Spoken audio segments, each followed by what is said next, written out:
ಪ್ರತಿಷ್ಠಾರ್ಥಾಯ ಸಂಭವಾಮಿ ಯುಗೇ ಯುಗೇ.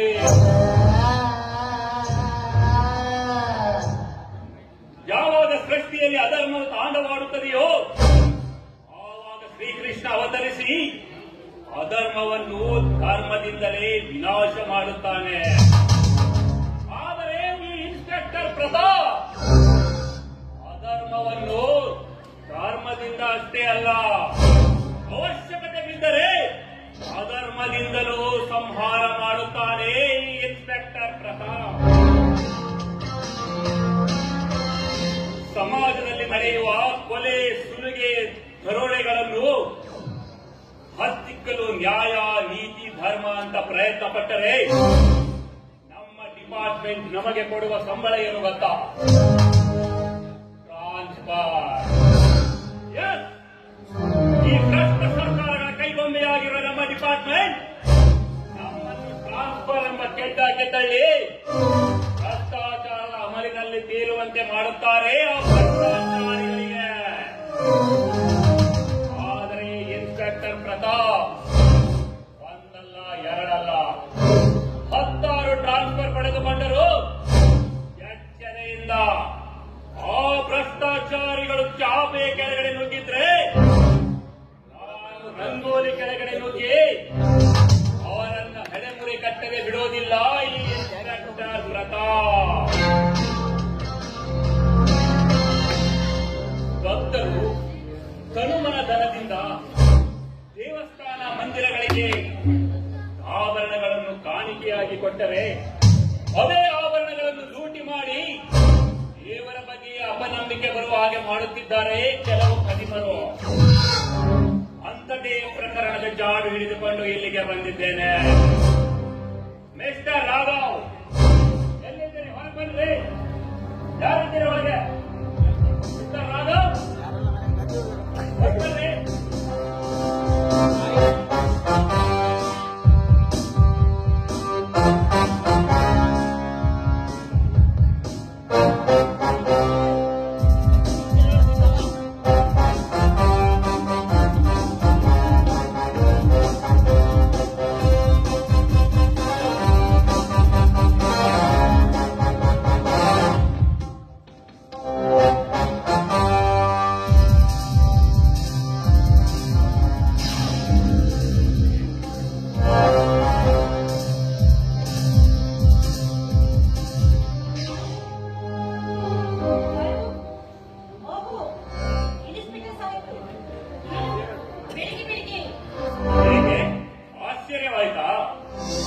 ಆಗಲೇಬೇಕು ತಾನೆ. ಎಲ್ಲಿ ಕಳ್ಳತನ ದರೋಡೆಗಳು ನಡೆಯುತ್ತವೆಯೋ ಅಲ್ಲಿ ಬರಬೇಕಾಗಿರೋದು ಪೊಲೀಸ್ನವರ ಕೆಲಸ ತಾನೆ. ಅದೆಲ್ಲ ಇರಲಿ.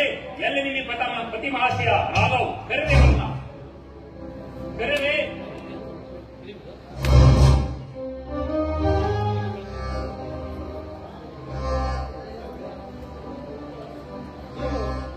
ಏನು ವಿಷಯ?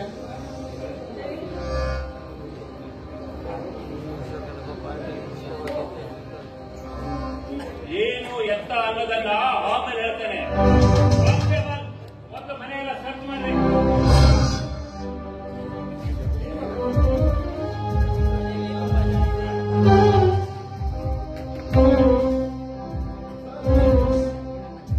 ದೇವಸ್ಥಾನದ ಒಡವೆಗಳನ್ನು ನಮ್ಮಲ್ಲಿ ತಂದಂತೆ ಯಾರು ಹೇಳ್ಬೋದು ನಿಮಗೆ?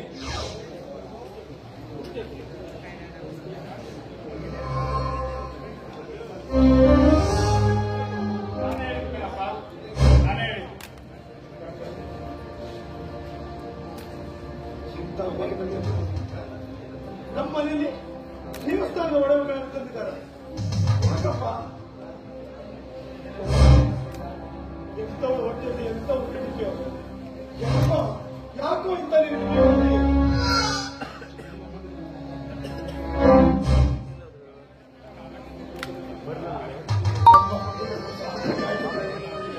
ಚೆಲುವ ಕುಡಿತಕ್ಕೆ ಸಾರ್ಥಕ ಆಯ್ತು. ನಾನು ಕೀರ್ತನ ಮಾಡುವಾಗ ಕಾಡ್ತಿದ್ದೆ. ಪಾಪಿ, ನಿಮ್ಮ ತಂದೆ ಬೇರೆ ಕಳ್ಳತನದ ಅಪವಾದವನ್ನ ನೀನು ಹೊರಿಸ್ತಾ ಇದ್ದೀರಾ? ಹೇ ನೀಚ, ನಾನಿವ್ರ ಜೋಡಿ ನೀನು ಒಂದು ದಿವಸ ಯಾವುದಾದ್ರೂ ದೇವಸ್ಥಾನದಲ್ಲಿ ಎಲ್ಲಾದ್ರೂ ಜನಸಂದಣಿ ಜಾಗದಲ್ಲಿ ಯಾರಾದ್ರೂ ಏನಾದ್ರೂ ಕಳ್ಳತನ ಮಾಡಿದ್ರೆ ಇದು ನಿಮ್ಮದ ಅಂತ ಅವ್ರನ್ನ ಹುಡುಕೊಂಡು ಹೋಗಿ ಆ ವಸ್ತುವನ್ನ ಅವ್ರ ಕೈಗೆ ಒಪ್ಪಿಸಿ ಬರುವಂತ ಪುಣ್ಯಾತ್ಮಕರು ಇವರು. ಇಂಥವರು ದೇವಸ್ಥಾನದ ಆಭರಣವನ್ನು ಕತ್ತಿದ್ದಾರೆ ಅಂತ ಈ ಅಪವಾದವನ್ನ ನಿಮ್ಮ ತಂದೆ ಮೇಲೆ ಹೊರಿಸ್ತಾ ಇದ್ದೀರಾ?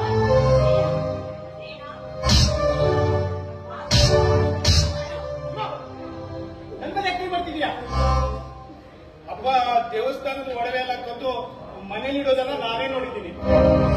ಮನೆ ಮರ್ಯಾದೆನ ಉಳಿಸೋಕ್ಕೋಸ್ಕರ ಅಪ್ಪನಿಗೆ ನೀನು ಹೀಗೆಲ್ಲ ಮಾಡ್ಬೇಡ, ನೋಡು ದೇವಸ್ಥಾನದ ಒಡವೆ ಎಲ್ಲಿತ್ತೋ ಅಲ್ಲೇ ಇಟ್ಟು ಬಾ ಅಂತ ಹೇಳಿದ್ರೆ ನನ್ನ ಮಾತನ್ನೇ ತಲೆಗೆ ಹಾಕೊಳ್ದೆ ಈಗ ಮನೆಯ ಮರದಿನ ಹರಜಕ ಪರಿಸ್ಥಿತಿ ತಂದಿಟ್ಟಿದ್ದೇನಲ್ಲ ಅವನಿಗೆ ಬುದ್ಧಿಗಳನ್ನು ಬಿಟ್ಟು ನನ್ನ ಮೇಲೆ ಕೈ ಮಾಡ್ತೀಯ.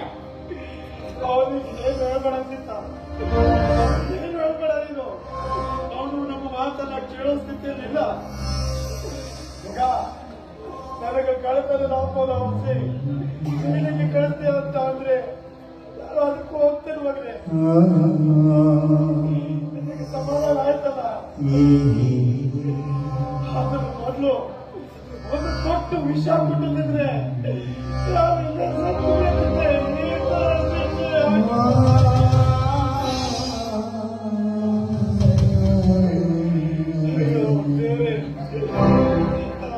ಏನೆಲ್ಲ ಕಲ್ಸ್ಕೊಂಡಿದ್ದೆ ಮಕ್ಕಳು ದೊಡ್ಡವರಾದ್ರು ಅಂತ ನಮಗೆ ಯಾಕೆ ದೇವರು ಈ ರೀತಿ ಶಿಕ್ಷೆ ಕೊಟ್ಬಿಟ್ಟ? ಈ ವಯಸ್ಸಿನಲ್ಲಿ ನಮಗೆ ದೇವರು ಯಾಕೆ ಈ ರೀತಿ ಶಿಕ್ಷೆ ಕೊಟ್ಬಿಟ್ಟ?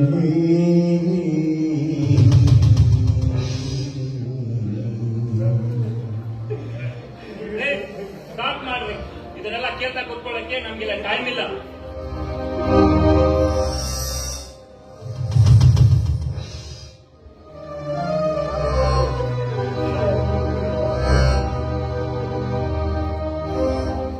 ಇವಾಗ ಹೇಳ್ತಿದ್ರಿ ಮಿಸ್ಟರ್ ರಾಘವ್, ಒಂದು ಕಡೆ ದೇವಸ್ಥಾನದಲ್ಲಿ ಕಳ್ಳತನವಾಗಿರುವ ಆಭರಣಗಳು, ಇನ್ನೊಂದು ಕಡೆ ಇದನ್ನು ನಿಮ್ಮ ತಂದೆಗೆ ಕದ್ದಿದ್ದಾನೆ ಅಂತ ಸಾಕ್ಷಿ ಸಮೇತ ಹಿಡಿದುಕೊಟ್ಟಿರುವ ನಿಮ್ಮ ಮಗ ನೇತಾರ್. ಇವನಿಗೆ ಮುಂದೊಂದು ದಿನ ನಮ್ಮ ಡಿಪಾರ್ಟ್ಮೆಂಟ್ ಇಂದ ಒಳ್ಳೆಯ ಬಹುಮಾನವನ್ನು ಕೊಡಲಾಗುವುದು. ಸದ್ಯಕ್ಕೆ ಈ ಪ್ರಕರಣದ ಸಂಬಂಧ ನಿಮ್ಮನ್ನು ಅರೆಸ್ಟ್ ಮಾಡಿಸ್ತಾ ಇದ್ದೀನಿ. ಅರೆಸ್ಟ್ ಮಾಡಿ. ಎಲ್ಲಿ ಹೋಗ್ತೀರಿ ನೀವು? ಈ ನೀಚ ಹೇಳ್ತು ಅಂತ ಪೊಲೀಸ್ ನಿಮ್ಮನ್ನ ಹೇಳಿಕೊಂಡು ಹೋಗ್ತಾರ? ಇಲ್ಲ ಸ್ವಾಮಿ, ಇಲ್ಲ, ನನ್ನ ಸತ್ರ ಕೂಡ ಚಿಂತೆ ಇಲ್ಲ. ಆದ್ರೆ ಸ್ಟೇಷನ್ ಮೆಟ್ಲೆ ಇರೋದಕ್ಕೆ ನಾನು ನಿಮ್ಮನ್ನ ಬಿಟ್ಕೊಡೋದಿಲ್ಲ. ಧರ್ಮಕ್ಕೆ ತೊಡಸಿದ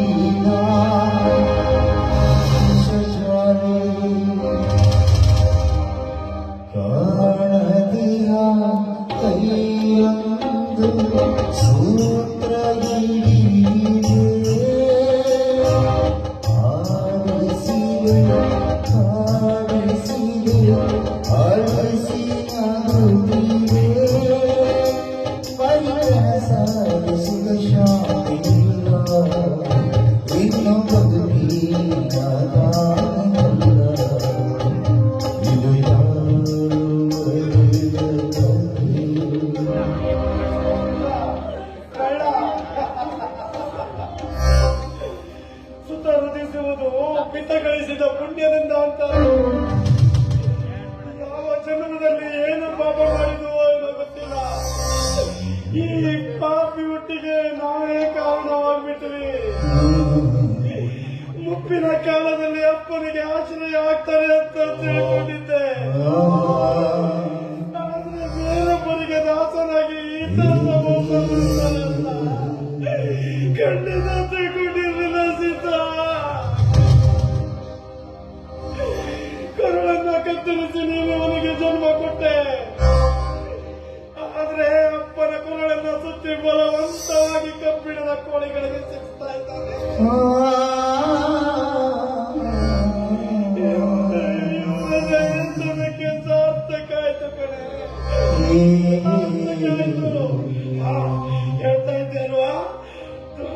ಮಕ್ಕಳು ಹಾಗಾಗ್ತಾರೆ, ಹೀಗಾಗ್ತಾರೆ, ಹಾಗೆ ನೋಡ್ಕೊಳ್ತಾರೆ, ಹೀಗೆ ನೋಡ್ಕೊಳ್ತಾರೆ ಅಂತ ಇವು ಹೇಗಾದ ಅಂತ ನೋಡು.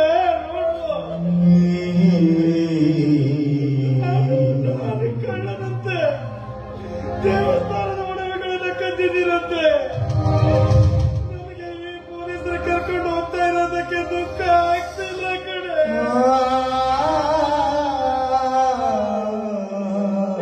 ತಪ್ಪನಿಗೆ ಕಳ್ಳ ಅನ್ನೋ ಪ್ರಶಸ್ತಿ ಕೊಟ್ಟಾರವಾ, ಅದಕ್ಕೆ ನನಗೆ ಜೀವ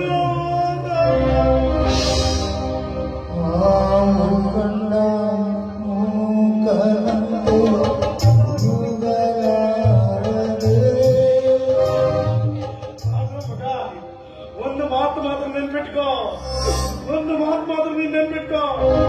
ತಂದೆ ತಾಯಿಯರ ಕೊರಗು ನಿಟ್ಟುಸಿರಿನ ಪ್ರತಿಫಲ ಅನುಭವಿಸ್ತಾರೆ.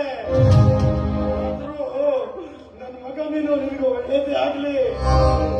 ಆದ್ರೆ ನಿನಗೆ ಕೈ ಹೋಗದ ಮಾತು ಕೇಳ್ತಿರುವಾಗ ನನಗೆ ಮೋಸ ಮಾಡಿದಾಗ ನಿನ್ನ ತಾಯಿಗೆ ಮೋಸ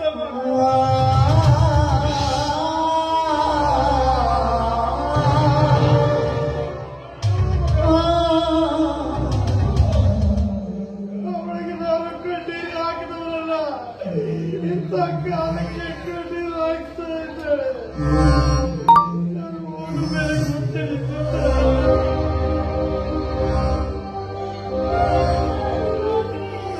ಕರುಳ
ಒಬ್ಬ ಜೈಲಿಗೆ ಹೋದ ಸಂತೋಷಕ್ಕಾಗಿ ಹೊಟ್ಟೆ ತುಂಬ ಹಾಕೊಂಡು ಹೊಟ್ಟೆ ತಣ್ಣೆ ಮಾಡ್ಕೊಳಪ್ಪ, ಹೊಟ್ಟೆ ತಣ್ಣೆ ಮಾಡ್ಕೊ.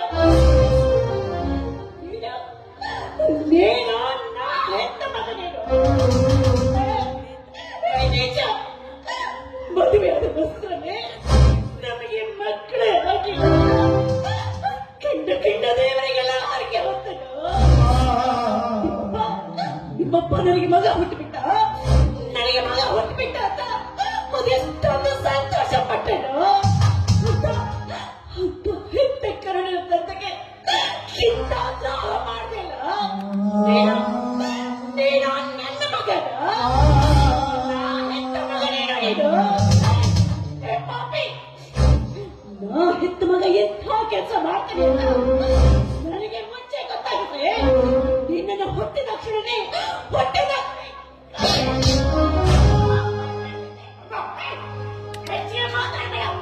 ನಿನಗೇನು ಗೊತ್ತು?